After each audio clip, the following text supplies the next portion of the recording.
안녕하세요, KBS입니다. 이번 주제는 존노를 통해 보는 암호화폐 가능성입니다. 보통 사람들이 암호화폐를 생각할 때 기술 혁명을 바탕으로 탄생했다 생각하는 경우가 많습니다. 나카모토 사토시가 블록체인이라는 새로운 패러다임의 기술을 세상에 내놓았기 때문이죠. 충분히 일리가 있는 말입니다. 하지만 지금의 암호화폐를 있게 만든 블록체인의 나머지 반쪽은 기술혁명이 아닌 인문혁명에 있다고 생각합니다. 블록체인이 비잔틴 장군의 딜레마를 해결한 모습이라든지 탈중앙화라는 철학적 가치를 추구하고 있다는 것에서 그 증거를 찾을 수 있습니다. 앞으로 암호화폐 시장에서 인문학적인 고민은 더 증대될 것으로 예상됩니다. 현재 각 코인들이 겪고 있는 확장성, 작업 증명 방식 등의 문제를 해결하려면 반드시 기술적 가치에 더불어 인문학적 가치가 필요한 상황입니다. 그럴 땐 암호화폐 등장 이전에 공동체 경제적 측면을 새로운 패러다임으로 바꾸려 했던 역사를 들여다보는 것이 인문학적 영감을 얻는 방법일 수 있습니다. 그래서 이번엔 한 명의 역사적 인물을 통해 암호화폐의 인문학적 루트를 모색해보는 시간을 가져봅니다. 존로의 실험, 명목화폐를 만들어내다. 누구나 아는 것처럼 오늘날 재화를 구입하는 수단은 법정화폐를 통해 이루어집니다.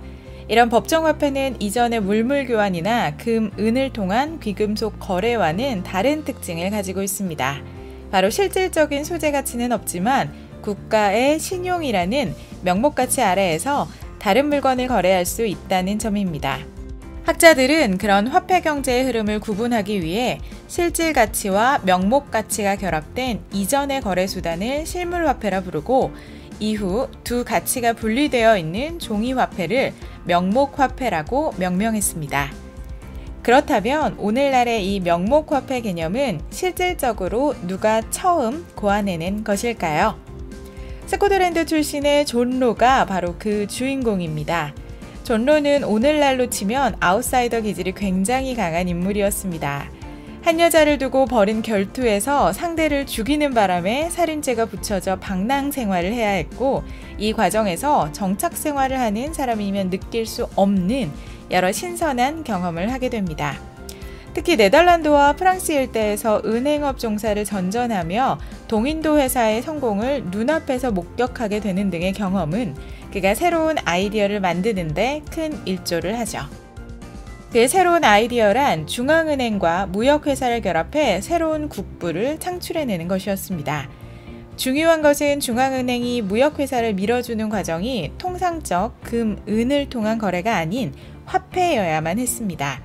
그래야 수량이 한정되어 있는 귀금속 거래를 넘어 국가의 신용을 이용해 무제한 가치를 만들어낼 수 있었기 때문입니다.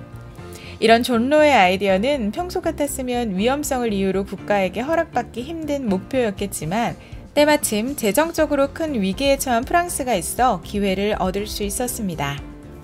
당시 프랑스는 절대왕정의 상징으로 여겨지는 루이 14세의 시대가 끝나고 어린 나이에 즉위한 루이 15세를 대신해 오를레앙 공 필리프 2세가 국왕을 대리해서 나라를 다스리기 시작하던 무렵이었습니다.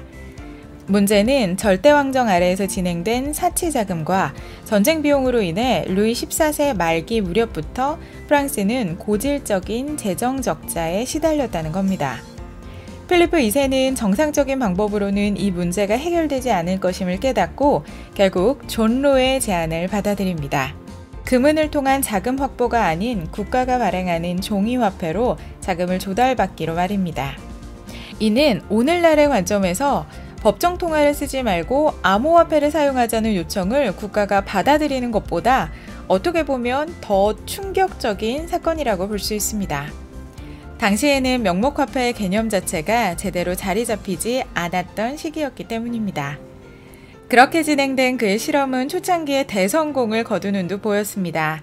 국가가 보장하는 은행에서 찍어낸 화폐와 프랑스라는 이름을 등에 업고 설립된 미시시피 회사의 주식 발행은 사람들을 열광하게 만들기에 충분했던 겁니다. 그러나 단기간에 지나친 관심으로 시장이 과열됐고 존로 본인도 통화량이나 국가의 개입 정도 조절 등에 실패해 미시시피 회사는 결국 붕괴됩니다. 그럼에도 불구하고 그가 고안해낸 명목화폐의 개념은 이후 널리 사용돼 세계로 퍼지기 시작했고, 현대에는 브레튼 우주 체제의 붕괴로 금태환이 무너지면서 명목화폐 개념이 이 세상에 완전히 뿌리박게 됩니다. 기업가의 혁신을 강조한 유명한 경제학자 슌페터조차 미시시피 거품 사건과는 별개로 명목화폐에 대한 그의 업적을 두고 통화이론의 선구자라고 평가했을 정도였죠. 이렇듯 존노의 사례에서 우리가 인문학적으로 볼 수 있는 것은 화폐의 본질적 속성입니다. 흔히 화폐의 4가지 속성에는 휴대성, 내구성, 분할성, 동질성이 있어야 한다고 합니다. 화폐란 휴대하기 편리하고 시간이 지나도 훼손되지 않아야 하며 잔돈을 쪼갤 수 있어야 함과 동시에 내 돈이 다른 사람에게도 똑같은 가치로 적용되어야 한다는 것이죠. 문명 초기의 물물교환 시대에는 취약한 신용 아래에서 이 4가지 속성이 모두 불완전할 수밖에 없었습니다. 그래서 물물교환을 극복하고 실물화폐의 새로운 대안으로 나온 것이 바로 금속화폐였습니다. 금속화폐는 다른 물건보다 가지고 다니기 쉬우며 튼튼하고 녹여서 쪼개는 것이 가능했고, 금은의 희소성 덕분에 동질성도 개선할 수 있었습니다. 하지만 이런 금속화폐도 명목화폐의 등장으로 화폐의 개념에서 한 발짝 물러나게 됩니다. 무엇보다 명목화폐가 거래수단의 주류로 발돋움하게 된 이유는 동질성에서의 승리 때문이었습니다. 애초에 존로의 제안에 프랑스 관료들이 의문을 품은 점은 동질성 문제였습니다. 휴대성, 내구성, 분할성은 누가 봐도 명목화폐가 금속화폐보다 비슷하거나 더 뛰어나지만 이것이 과연 금속에 비해 동질성을 보장하느냐에 의문부호를 달았던 것이죠. 그런데 마침 시대는 신대륙에서 대량 유입된 금, 은으로 금속화폐의 인플레이션에 허덕이고 있었고, 프랑스의 국가적 위기라는 난제를 함께 안고 있었습니다. 결국 새로운 실험이 강행될 수밖에 없는 환경에서 종이화폐의 실질 가치 제거는 동질성 문제에 이상이 없다는 것을 시간이 증명하며 현대 거래수단으로 자리매김합니다. 그러면 우리가 지금 쓰고 있는 명목화폐인 법정통화는 완벽하다고 할 수 있을까요? 많은 사람들이 이제 법정통화에서 보이는 단점들을 지적하고 있습니다. 경제체제가 발전함에 따라 시스템이 견고해졌다고는 하지만 발행의 주체가 사람인 이상 여전히 유동적인 통화량의 조절이 힘들고 정치적 변수에 완전히 객관적일 수 없다는 점을 말합니다. 법정화폐의 이러한 단점들은 아이러니하게도 오늘날 동질성 문제에 적신호를 불러일으키고 있습니다. 2008년 금융위기 이후 양적 완화로 시중에 돈이 풀리면서 통화 가치가 급격히 하락하고 있는 점을 단적인 예로 들 수 있습니다. 이런 상황에서 암호화폐는 현재 법정통화의 한계를 보완할 수 있는 무한한 가능성을 보여줍니다. 수량은 만들어질 때부터 정해진 수량을 정확히 지킬 수 있으며 모든 거래가 투명하게 P2P로 공개되는 블록체인의 특성상 정치적인 변수에도 비교적 객관성을 유지할 수 있습니다. 화폐의 형태도 사실상 데이터를 모아놓은 뭉치를 코인으로 조각해 만들었기 때문에 실물에 비해 공간 제약이 없는 획기적 전송 속도를 기대할 수 있습니다.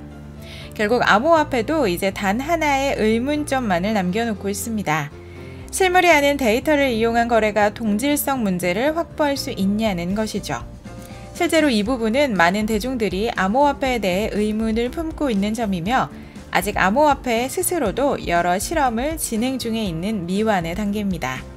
그러나 기존의 금속화폐가 동질성 개념을 상실한 상태에서 나머지 속성이 모두 우수한 명목화폐가 탄생했듯 암호화폐도 앞으로 거래수단의 마지막 한 걸음만을 남겨놓고 있는 것은 아닐까요? 존로의 실험처럼 시장 과열로 큰 진통을 한 차례 겪고 난 후에 세상에 나올 수도 있고 어쩌면 완전한 탈중앙화는 이루어지지 않을 수도 있습니다. 하지만 한 가지 분명한 사실은 암호화폐가 새로운 패러다임으로서 확실한 비전을 품고 있다는 겁니다. 금속화폐에서 종이화폐로의 전환이 실질 가치를 분리하고도 더 효율적인 거래가 가능하다는 것을 보여준 것처럼 암호화폐 역시 실물을 분리해야 오히려 뛰어난 효과를 발휘한다는 것을 보여주게 될 겁니다. 이미 암호화폐 시장에서는 이 가치를 전제로 국가와 결합한 부분적 탈중앙화나 개인 간의 완전한 탈중앙화 암호화폐 발행 등 여러 실험이 태동하고 있습니다. 존로의 실험만큼이나 앞으로 암호화폐에서의 실험 중 어떤 것이 시장의 선택을 받게 될지 기대됩니다. 지금까지 큐빗이었습니다.